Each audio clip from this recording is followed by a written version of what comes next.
Hey, what's up, ma gang de jaseux amateurs de cinéma? Johnny le jaseux pour un autre Jason Ciné. Aujourd'hui, à la fin du show, je parle de la bande-annonce du film / jeu vidéo que probablement beaucoup ont joué dans leur jeunesse et encore de nos jours.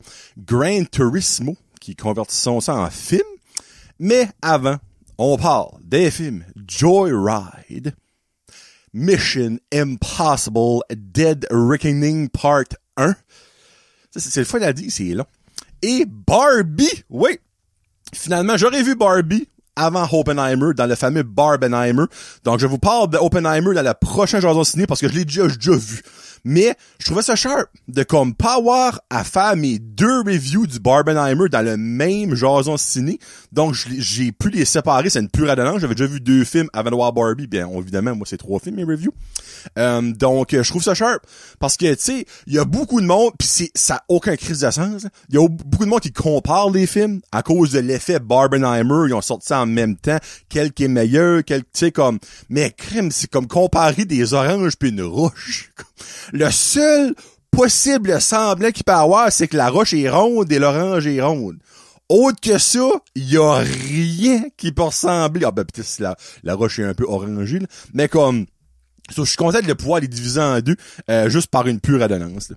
Donc, je commence avec le premier film, Joyride, qui inclut la seule et unique personne là-dedans. Je parle un petit peu trop proche du micro, excusez. Seule et unique personne là-dedans que je connaissais, puis je niaise même pas, là, c'est Ashley Park. Et si vous connaissez pas Ashley Park, ça se peut, c'est normal. C'est l'ami de Emily dans Emily in Paris sur Netflix. C'est une série très, très, très, très populaire. Donc c'est pour ça que je dis qu'il y a probablement beaucoup de monde qui la connaît. Mais autre que ça, il y a littéralement personne que je connaissais dans ce film-là. Puis ben, j'ai été déçu. Puis je vais vous expliquer pourquoi. Je lui donne un généreux 2.5 jaseux sur 5. Ce film-là se faisait vanter comme The Next Bridesmaid avec Kristen Wiig, Melissa McCarthy. On s'en souvient de Bridesmaid. Si vous n'avez pas vu Bridesmaid, c'est un des films avec des... Comment je peux dire ça? Comme genre une comédie plus axée du niveau féminin. Les plus drôles que j'ai vu de ma vie. Là, comme, puis honnêtement, c'est probablement la plus drôle, là, sincèrement. Mais ça vantait ça. Et je regardais les critiques, pis les critiques étaient excellentes, là. Même encore à ce jour, je comprends pas, là. Comme sur IMDb, je suis sur IMDb, le monde fait plus du bon sens. 6.6 sur 10. Je trouve ça actually plus fair que ce qu'il y a sur Rotten Tomato, qui selon moi a aucun crise de bon sens. Et je pense que je comprends pourquoi que c'est le cas, et je trouve ça triste. So, l'audience sur Rotten Tomato a 82% pour le film. Je donne 2.5 généreux sur 5. Dans le fond, arrondi ça, je donne un 5 sur 10 généreux, qui donnerait un 50%, là, give or take. Et les critiques, il y a un 201 reviews, par exemple, 91% certified fresh. Et je crois, honnêtement, puis la raison pourquoi je trouve ça triste, c'est que je pense que ces notes-là ont été enflées à cause que c'est un cast uniquement Asian. Là, le monde va dire, là, si qu'on aime pas le film, le monde va dire qu'on est raciste. Comme, non! C'est un film. C'est pas à cause que c'est des blancs, des noirs, des asiatiques, des chats, des chiens, que comme t'es obligé de dire, hey, si j'aime pas ça, ça se peut que la communauté des chats unijambistes va venir me voir pis va me graffiner. Non! Comme, ce film-là est pas bon. Qu'est-ce que je te dis? Ça aurait pu être un cas 100% de blanc avec la même histoire, don't get me wrong, là. Ça aurait été pourri pareil. Sauf moi, j'ai vraiment un feeling et je trouve ça plate. Parce que quand c'est bon, faut le dire. Quand c'est pas bon, faut le dire. Et pour moi, Joyride, c'est pas bon. Comme, c'est un film qui essaie trop de copier ce qui a marché dans le passé avec une twist Asian. Mais on dirait le fait qu'il mette un twist Asian, là, t'es comme, il va falloir que j'aime ça, tu sais, là. Comme ça tourne autour d'un road trip de filles, toutes les filles qui ont été adoptées aux États-Unis, là, tu sais, là. Mais qui viennent, de l'Asie, là. Enfin, on va dire Taïwan, Japon, tu sais, en tout cas, ils viennent de par là-bas, là. Et à un moment donné, ils disent de juste qu'ils viennent. Me semble c'est Taïwan ou Thaïlande. En tout cas, whatever, là, je me rappelle pas. Pour moi, c'était comme pas un gros plot, là. Ça tourne autour de ça, ça tourne autour de ce road trip-là qui tourne mal. Les jokes ne punchent pas. Comme dans tout le film, il y a peut-être 2 fois ou 3 fois, j'ai fait comme, Les jokes que tu vois qui veulent avoir un gros bang tombent flat constamment. Le film est trop sexuel et trop vulgaire, mais pour pas de raison, il ne s'assume pas. Moi, là, c'est ben de valeur. Moi, un film vulgaire, je veux que ça vaut la peine d'être vulgaire et qu'il y a une raison behind that. Eux autres, c'est comme fuck, pussy, ass, pussy eating, deep throat, comme pour rien. Ça a pas rapport. Ça ajoute rien au plot autre que pour dire que moi, ben, c'est des astiglantes sales, pis des langues sales, pis that's about it.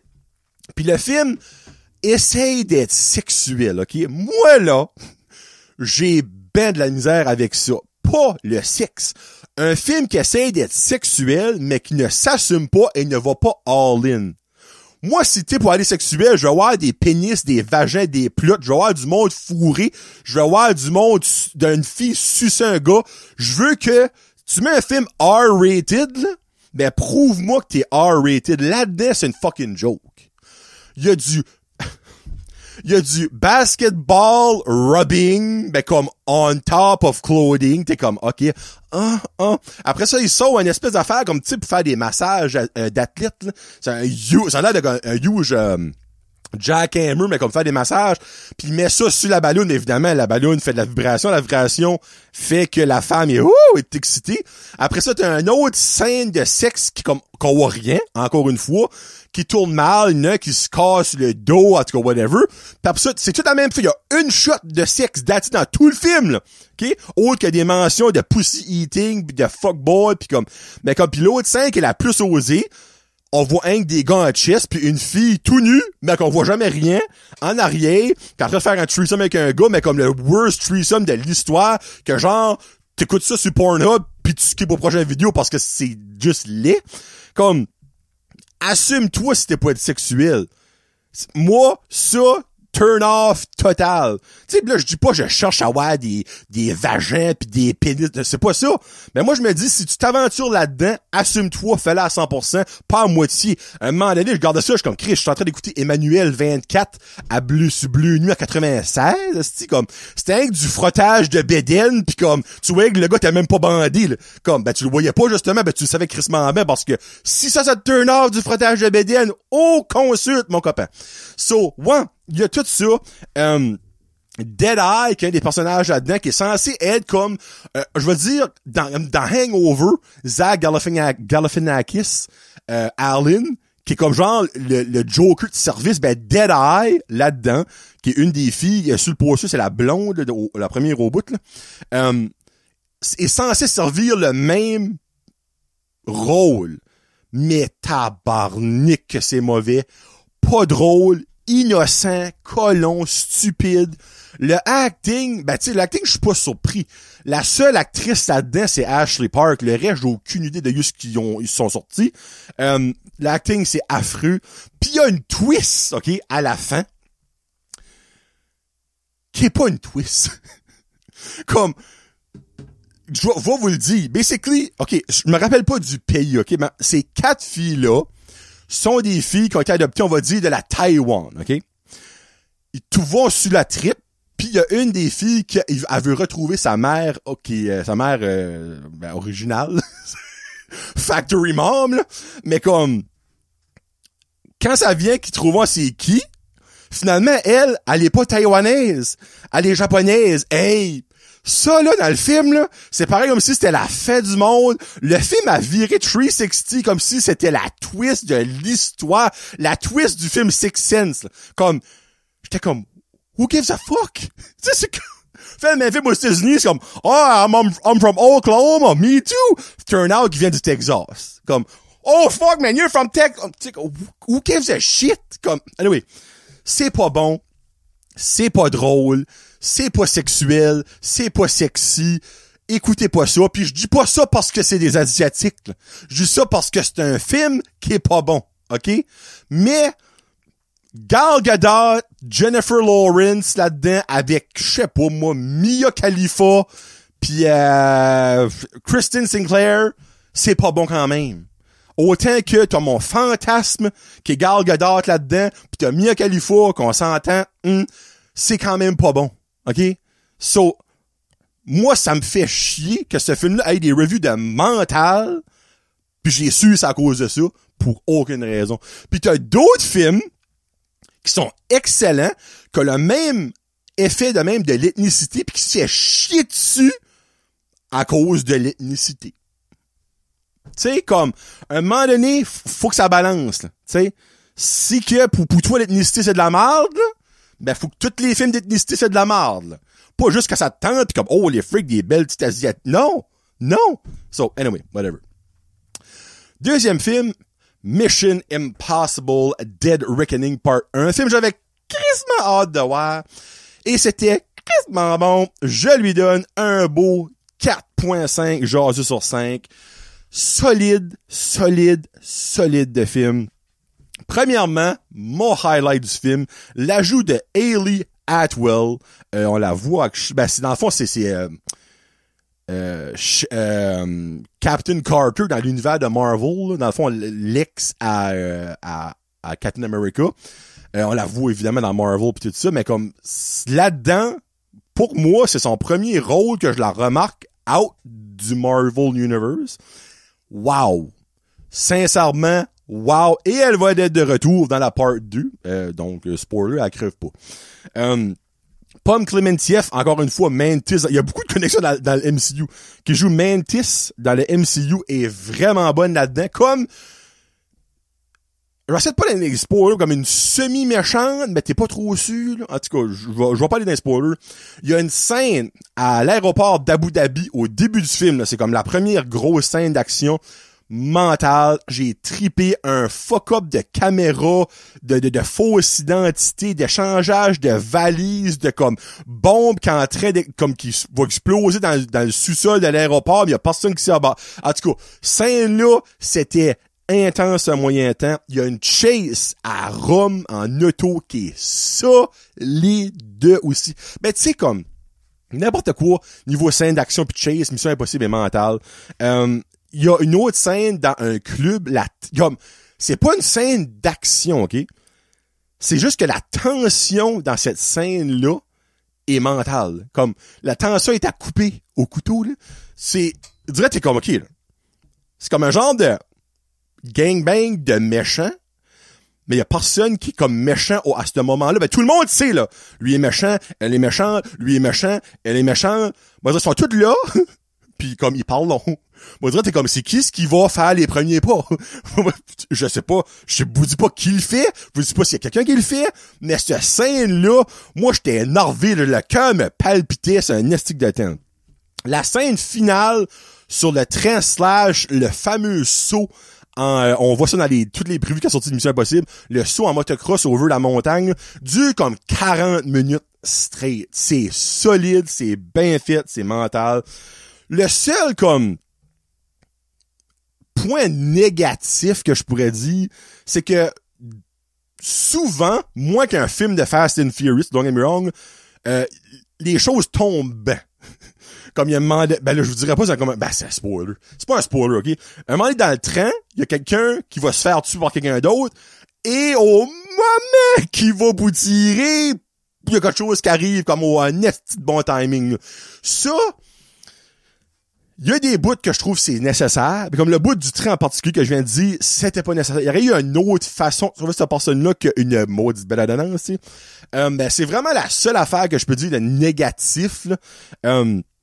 Le film est assez long, assez d'action, assez de dialogue. Il y a du monde qui chiale sur le méchant du film.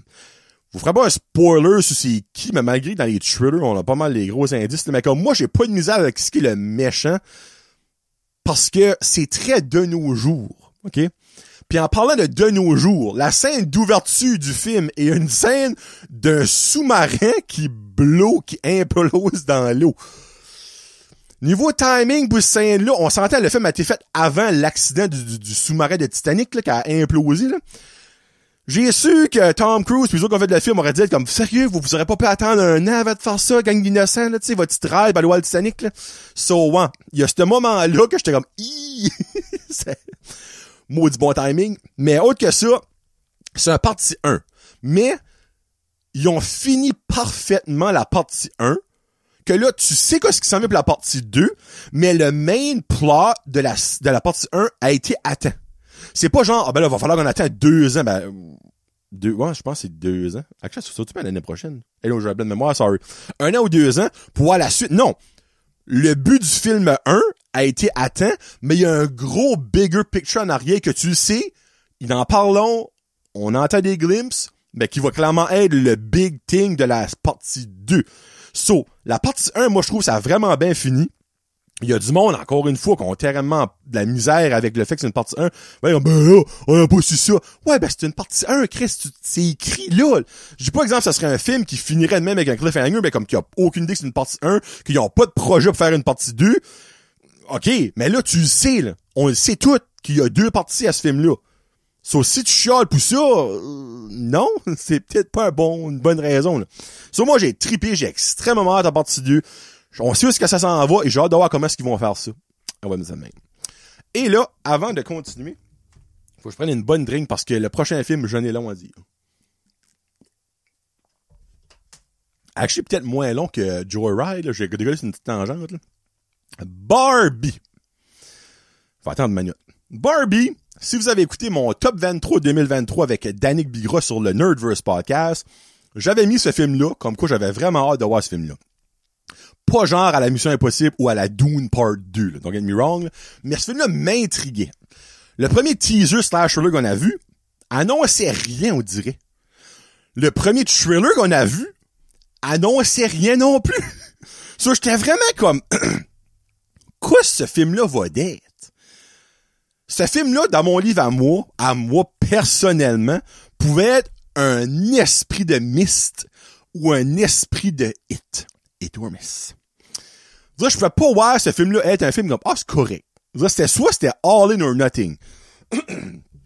J'ai été voir ça la journée après que ça sortit. J'ai pas entendu parler de quoi ce que c'était. Si que tu n'as pas encore vu ce film as of right now, t'as probablement lu et regardé beaucoup de choses about le film, beaucoup d'opinions, d'hommes trop, en tout cas, whatever. Je rentrerai peut-être pas là-dedans. Moi, je lui donne la note parfaite de 5 jaseux sur 5.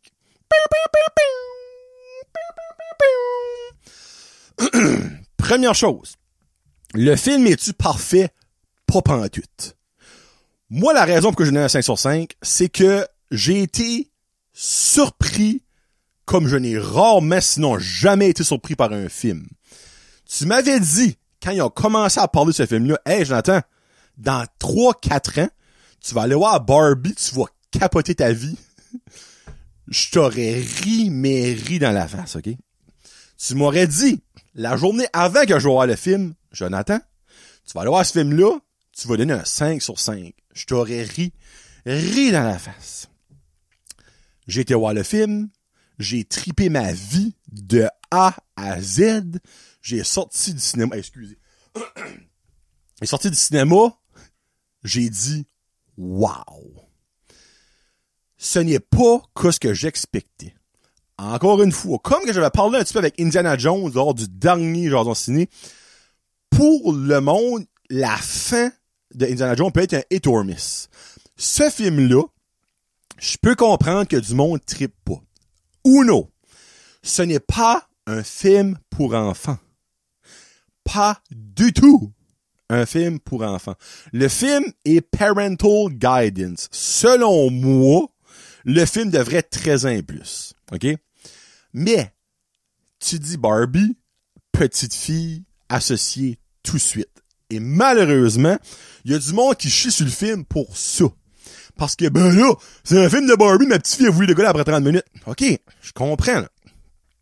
Si moi, vraiment, t'aurais été smart, t'aurais fait un peu de recherche, parce que partout, si tu check, ils disent « That movie is not recommended for children ». C'est partout, là. OK? Et il y a une raison pourquoi est-ce qu'un film de Barbie est pas admission générale et qu'il y a un film parental guidance pour aux parental de guider leur enfant. Moi, j'aurais jamais apporté voir ça. 1, il aurait trouvé ça plate. 2, il aurait dit, ben là, ils sont où les Barbie? Tu sais? Ça c'est 1. Ce n'est pas un film pour les Barbie. C'est pas un film pour les enfants. Mais, c'est un film pour ceux et celles, surtout celles, Marie, il y a des gars qui ont joué avec des Barbie, qui ont joué avec des Barbie dans leur enfance, OK? Pour plus les ados, les jeunes adultes et les adultes. Moi, je connais, regarde, personnellement, le monde que je connais, que j'ai parlé à, ont soit pas mal aimé ou trippé leur vie sur le film. Mais quand tu vas lire sur les médias sociaux, évidemment, les gros tas de marde qui mangent des Doritos à tous les soirs, on va voir un film de même, pourquoi de un? Ben là, ça fait descendre les hommes qui sont pas bien parus là. OK, regarde, si pour toi, c'est une micro-agression, ce film-là, ben je m'excuse, ben reste chez vous, fais une crise de cœur dans ton sofa, puis on va bien être content, OK? Mais ce film-là doit être vu par le plus de monde possible. Je suis sous le choc tout le long. Oui, le film est colorful, rose, pink, blue. Rose, pink, même chose. Blue, tu sais, comme... Mais c'est juste mental. C'est un film bizarre, mais émotif, très comique et important pour la génération qu'on est dedans présentement. Margot Robbie est née pour être Barbie. J'ai-tu besoin de dire d'autre chose? C'est ça. Ryan Gosling qui joue Ken, le Ken primaire est mental, OK? No joke, je suis sûr, et le gars doit avoir une nomination aux Oscars, oui, on parle d'Oscar et Barbie dans la même phrase, pour le meilleur acteur de soutien. Ce gars-là est amazing là-dedans, OK? Michael Cera, qui joue Alan. Si vous connaissez un petit peu l'univers des Barbie, vous savez que ce qu'est Alan est pissant de rire. C'est mon highlight du film, c'est Michael Cera qui joue Alan. Comme Margot Robbie est insane, Ryan Gosling est insane, Alan, c'est d'autres choses, OK? On le voit pas énormément, OK? Don't get me wrong. On le voit peut-être, au total, c'est comme 2 heures de film, 20 minutes, là. Mais c'est 20 minutes, wow, OK? La soundtrack de ce film-là, excuse-moi, faut que je prenne une petite drink d'eau parce que je vais en coudre ici. Parfait. La soundtrack de ce film-là est mentale. On passe par-dessus. Évidemment, c'est plus des tunes pop, dance et tout ça, mais il y a des petits twists. Beaucoup de Dua Lipa, Ava Max, Lizzo, qui est un petit peu, en tout cas, Lizzo la banane, Sam Smith, Billie Eilish. La soundtrack est vraiment, vraiment bonne. Les tunes qui jouent dans le film sont vraiment, vraiment bonnes. Il y a un moment très beau et émotif. Moi, j'ai versé une larme à ce moment-là, ok? Je vous mentirai pas. Quand la tune What Was I Made For de Billie Eilish joue, c'est le premier moment que Barbie arrive dans le monde réel, le monde des humains, OK? Puis elle a assez un parc, puis elle voit comment mal que notre monde va. Elle voit du monde se chicaner, du monde pleurer, des couples comme gays. Mais tu sais, dans son monde, il n'y a pas ça. Elle se pose des questions. Puis après ça, elle se tourne, elle est sur un banc de parc, puis il y a une vieille madame, OK? Vieille madame, là.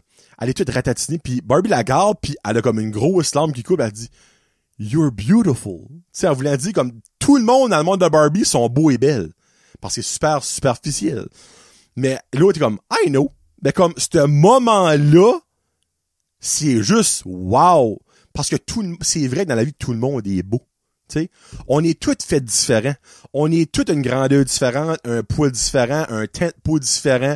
On a toutes des expériences de vie différentes, mais tout le monde, dans un bundle, est beau. Puis je dirais, ce moment-là, moi, j'ai trouvé ça juste wow. Le fait que la femme, elle dit, ben, je le sais. Tu sais, I know. Puis Barbie est là comme, elle a jamais vu une femme ratatinée de sa vie avant, là, tu sais. C'est des petites choses de même là-dedans. Il y a une scène vers la fin, Matchbox 20, OK? La tune Push de Matchbox 20. I wanna push you around. Oh, I will. Yeah, I will. Ça, là. Sorry, je vais probablement me faire copy striker. Ça sonnait pareil. OK, comme, cette tune-là est dans le film, autour d'un feu. Sans que ça, je peux vous dire, c'est un moment magique. Il y a une fête finale, OK? Dans un film de Barbie. Il y a une fête finale entre les Ken. Et je vous dis pas pourquoi, mais il y a une fête finale entre les Ken. Les deux main protagonistes, c'est Ken Ryan Gosling puis Ken Simu Liu, Shang-Chi dans le MCU. OK? Puis ben, ils ont chacun leur clan et ils ont une raison de se battre. Ben, la raison de se battre vient de la scène du feu de camp de I wanna push you around, I will, oh, I will. OK? C'est juste mental, OK? So, dans le fond, il y a une histoire de très, très touchante de maman et sa fille. Sa fille qui trouve que sa maman est plus rendue cool, sa maman est tannante, sa maman a top ses nerfs. Puis il y a un témoignage de America Ferrera, qui est comme une des actrices principales dans le film. Là.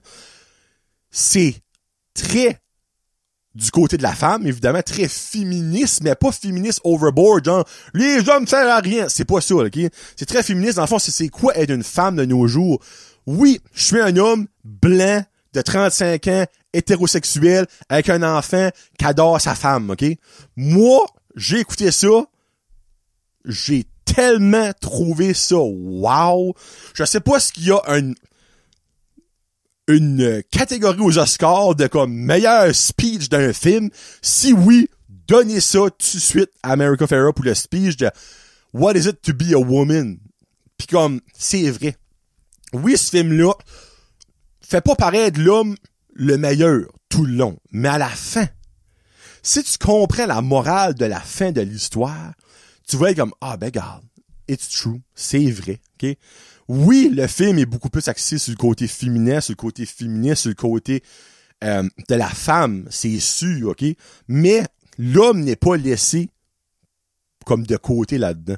C'est pour ça qu'à la fin, quand que Ken réalise qu'il est autre chose que juste le suivi de Barbie, le meaning de tout le film prend son sens là. Il est enough. Il est comme, no, I'm not enough, I'm Kenough. Parce que, tu sais, enough, ajoute un coup, ça fait Ken, enough. C'est colon, mais c'est tellement bien placé. La producer Greta Gerwig est en tout cas, moi, je lève mon chapeau. Faut que vous écoutez Barbie. Comme garde, vous allez pas voir un film de Mission Impossible quand vous allez voir ça. Vous allez pas voir un film d'horreur. Là. Vous allez voir un film qui est important d'être vu par la génération qu'on vit dedans. Il y a beaucoup de monde qui dit que le film Oppenheimer a besoin d'être vu. Moi, je suis pas d'accord avec ça, OK? Parce que le monde qui va écouter le film Oppenheimer de nos jours sans caler ce qui s'est passé. C'est triste, là, mais sans caler ce qui s'est passé avant, puis ne comprendront pas les degrés puis comme les débats moraux qu'il y a eu à avoir là-dedans dans la création de la bombe. Barbie, par exemple, va toucher beaucoup de monde et Barbie est beaucoup plus relatable parce que ce qu'on vit de nos jours est beaucoup plus près de quoi ce que Barbie donne que ce que Oppenheimer. Ça dit Oppenheimer n'est pas un bon film, pas pantoute. Vous allez savoir la prochaine Jordan Cine. Mais, je dirais, moi, je serais prêt à débattre longtemps sur le fait qu'il y a du monde qui dit, ah non, faut vous écouter Oppenheimer et non Barbie. Non. Écoutez les deux si vous voulez. Mais moi, si j'ai une suggestion, c'est d'aller voir Barbie, qui est beaucoup plus nécessaire pour ce qu'on vit right now dans notre société que Oppenheimer l'est. Pourquoi ce que la société était avant. Pis qu'est-ce que dans le fond, le mal que ça fait, on va mettre ça comme ça, là. So, ouais, Barbie mental. Encore là, c'est pas un film parfait, là. Je vous le dis tout de suite. J'ai une note parfaite. Parce que ce film-là honnêtement, j'aurais pu donner un 4.5. Mais j'ai tellement été surpris et sur le cul que je lui donne un 5. Et voilà. Bon, belle review, ça. Finis ça avec un petit jasage du prochain film. Ben, le prochain film qui vient d'un jeu vidéo. Gran Turismo qui va sortir le 25 août avec David Harbour. J'ai mêlé ça, le fan AVC. David Harbour et le beau Orlando Bloom. Dans le fond, là, vous dites comme moi, ben, Chris, c'est un jeu de vidéo de char. Mais dans le fond, le film tourne autour de jeunes qui trippent sur le jeu Gran Turismo, qui sont excellents au jeu Gran Turismo. Il y a un concours qui arrive pour devenir un vrai pilote à partir de tes skills que tu as fait, que tu as prouvé sur le jeu Gran Turismo. Ils vont dans une école, ils ont un training pour avoir un gagnant qui a un contrat avec Nissan pour faire des courses de char. Ça tourne pas super bien par bout. Le film a été repoussé. Il devrait déjà être sorti. Mais à cause de la strike des acteurs et des écrivains, malheureusement, il a été poussé de 2 semaines, mais la strike est encore on. Je pense qu'il va être repoussé parce qu'il y a plein de monde qui a déjà mis des reviews. Il y a du monde, évidemment, qui chiale tout le temps. Je sais pas ce que c'est right now. Je sais pas si c'est disponible sur IMDb. Tu vois, IMDb a 7.2 sur 10. Sur 4521 reviews so far. Et si que je vois sur Rotten Tomato, mais ça, Rotten Tomato, les critiques, c'est pas vargeux, mais on s'en contre-torche des critiques parce que ils ont dit que Joe Wright était bon. Ça après rate, là. Les critiques, il y a 84 critiques so far. Le film n'est pas sorti. C'est normal, il n'y en a pas beaucoup. 60%. Mais le public, parce qu'il y a des pays que le film est déjà sorti dedans, pas au Canada, malheureusement. Le public, sur plus de 100 reviews, donne 98% au film. Sur ça, dans le fond, ça veut dire qu'il y a plus de 100 personnes qui ils ont écrit une review et ils ont donné 5 étoiles sur 5, parce que c'est ça que c'est sur Rotten Tomato, ou 4.5. Je pense que ça va être bon. Donc, ça sort le 25, dans le fond, ben là, dépendamment quand c'est vous écoutez, une semaine ou deux, 25 août. Donc, j'ai vraiment hâte de voir ça. Bon, ben, prochaine, Jason Ciné aura Oppenheimer et aussi Teenage Mutant Ninja Turtle, Mutant Mayhem, que j'ai déjà vu avec mon petit garçon, mais pas Oppenheimer. So, il me reste un film, je suis en train de débattre qu'est-ce que je vais voir. Il y a Meg 2 de Trench qu'il faut que je vois. Après ça, il y a Blue Beetle qui va sortir. Il y a Grand Turismo. Ça va être entre Blue Beetle puis Meg 2 qui va être dans la prochaine review. Donc, on verra bien ce qui va se passer ce temps-là. Merci beaucoup d'avoir écouté. Allez au cinéma. Peace out. Hashtag Jason Ciné. Bye.